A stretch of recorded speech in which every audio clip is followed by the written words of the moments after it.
Gauteng's Cooperative Governance MEC Lebogang Maile will pay an oversight visit to the embattled Emfuleni Municipality today. The MEC is expected to be briefed on the progress made by administrators in improving service delivery. Now, that municipality was placed under administration by the provincial government back in 2018. It's since battled to pay creditors for water, electricity, and even ink toner for printing documents. At the helm of this turnaround is lead administrator Gilberto Martins. He joins us now, Gilberto, to give us a sense of what's been achieved so far. In fact, you and I had this discussion some weeks ago when, you know, the stories around leaking sewage in particular in parts of Emfuleni were making the headlines again. It's not been much time since our last discussion, but has any real progress been made since then? Good morning, Michelle, and good morning to the viewers. Look, I think the progress, unfortunately, is slow, and that's because of the state that one finds the overall, particularly in the infrastructure region, it's fairly bad. So certainly a sewer damage or the repairing of sewer and mass infrastructure, it's never been a quick turnaround, and hence the big program that's being entered into with the Department of Water and Sanitation looks at the entire infrastructure, and that certainly will make a big difference. Yes, Michelle, there has been progress, and since we last spoke, I can certainly confirm to you a couple of things that have come off, and I think very important is to focus on the service delivery aspects, because that's where certainly all the criticism, and that's where the residents of Emfuleni are suffering. So the first thing is that we've now been able to get a creditors payment system in place, and that's been very effective. Obviously, we pay with the money we receive, and that's critical for us to get creditors back online. The issue is really important that 80% of our service delivery is outsourced, so if you aren't paying people, you can't get service delivery. The one area that is extremely worrying and of concern is vandalism and theft. Just over the weekend, we had a massive cable theft which kept part of Emfuleni in darkness. We've heard about the Rand water issue where water pressure is not there. It's so certainly the vandalism and theft has become a major issue, and that's what we're addressing. Even this morning, we'll be addressing it with the MEC.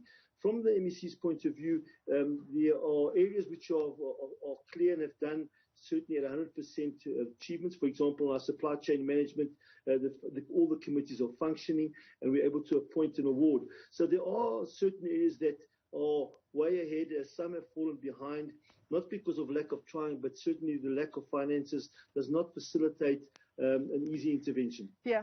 I mean, the work that you're doing, as you say, it's so closely linked to the service delivery issues in that municipality. And as you do your work, because obviously it cannot be under administration, you know, for the next years. This is a temporary solution to try and fix the issues in Emfuleni.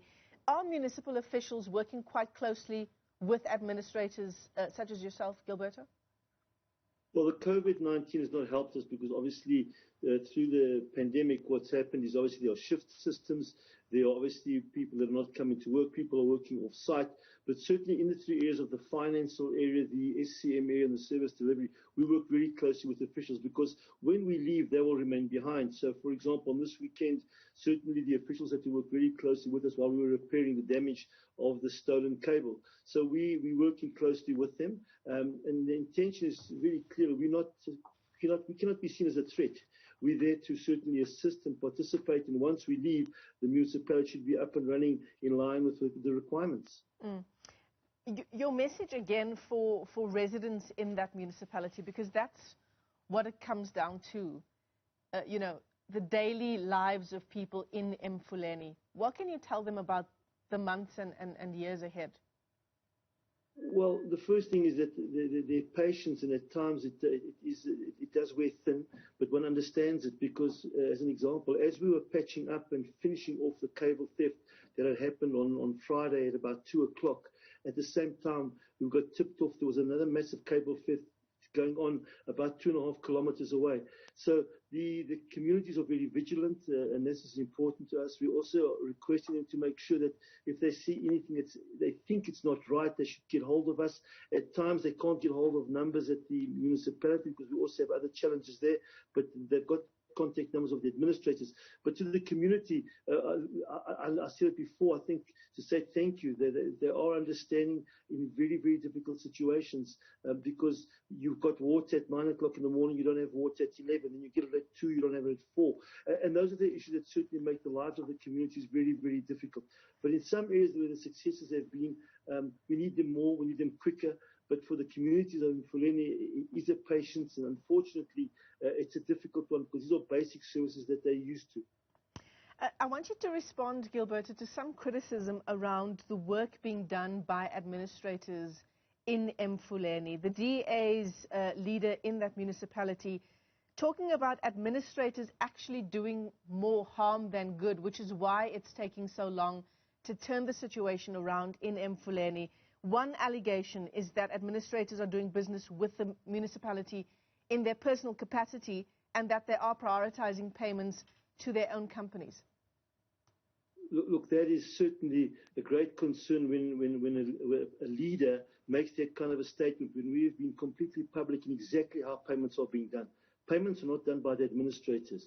Payments are forwarded into the system by the executive directors. A list is prepared on a Monday morning. We then see how much money we have available. A team sits down, including the municipal manager, the CFO, and the administrator for finance. And if they've got only 20 million, they only pay 20 million. The prioritizations of payments has been very clear. We've started off with the lowest people who've been owed 5,000 rand, for example, for 18 months. Now, if the leader of the DA indicates such, there's only 4 administrators. It's very easy for him to lay a charge against any one of those administrators because there's only 4 of us.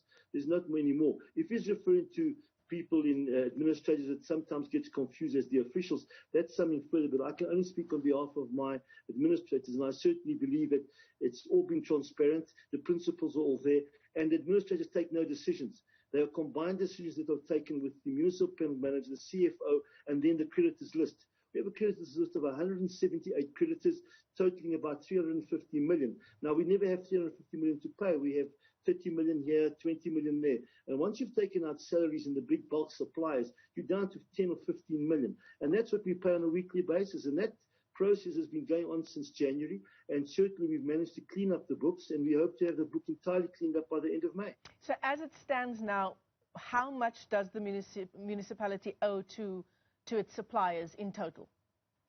Well, currently we owe Eskom in the region of about 3.1 billion, and we've got a plan in place. We owe Rand Water about 1.1 billion, and there's a payment plan in place that's been secured. We owe from the creditors list that we've got a problem about 350 million, and that's for the creditors who provide services to the municipality.